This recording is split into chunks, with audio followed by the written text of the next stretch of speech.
জননেত্রী শেখ হাসিনার কাছে নৌকার প্রতীক চেয়ে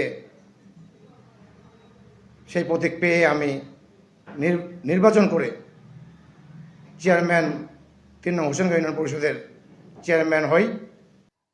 ঠাকুরগাঁওয়ের রানীশংকৈল উপজেলার ৩ নং হোসেনগাঁও ইউনিয়নের তরুণ নেতা মতিউর রহমান মতি সম্প্রতি রাজনৈতিক দায়িত্ব থেকে সরে এসে সাধারণ মানুষের কল্যাণে কাজ করার সিদ্ধান্ত নিয়েছেন।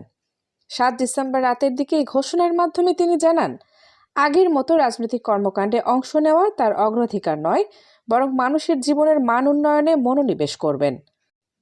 মতিউর রহমান বলেন, এখন আমার মূল লক্ষ্য মানুষের কল্যাণ, ইউনিয়নের সমস্যা সমাধান, দরিদ্র ও অসহায়দের সহায়তা এবং স্থানীয় উন্নয়নমূলক কাজগুলোতে অংশ নেওয়াই আমার প্রধান অগ্রাধিকার। তিনি জানান, ইতোমধ্যে একটি স্বেচ্ছাসেবী উদ্যোগ শুরু করার পরিকল্পনা করছেন, যার মাধ্যমে এলাকায় সড়ক সংস্কার, শিক্ষা সহায়তা এবং চিকিৎসা সেবা নিশ্চিত করা হবে। স্থানীয়রা বলছেন, চেয়ারম্যান হিসেবে দায়িত্ব পালনকালে তার মানবিক কর্মকাণ্ডের অনেক উদাহরণ রয়েছে।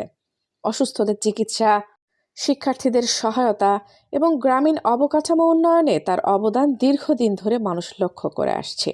তাই রাজনৈতিক পদত্যাগের সিদ্ধান্ত অনেককে চমকে দিয়েছে, কিন্তু সাধারণ মানুষ এটি ইতিবাচক দিক হিসেবে দেখছেন। প্রবীণরা মনে করছেন, রাজনৈতিক প্রভাব মুক্ত হয়ে জনগণের কল্যাণে কাজ করলে তার কার্যক্রম আরও ফলপ্রসূ হবে। মতিউর রহমান জানান, আগামী দিনে তরুণদের সঙ্গে কাজ করে ইউনিয়নের উন্নয়ন এবং মানবিক সহায়তা কার্যক্রম আরও বিস্তৃত করার পরিকল্পনা হাতে নেবেন। তার এই পদক্ষেপ এলাকায় নতুন আলোচনার জন্ম দিয়েছে এবং অনেকেই আশাবাদী যে সরাসরি জনসেবায় মনোনিবেশ করলে এলাকার মানুষের জন্য বাস্তব পরিবর্তন সম্ভব হবে।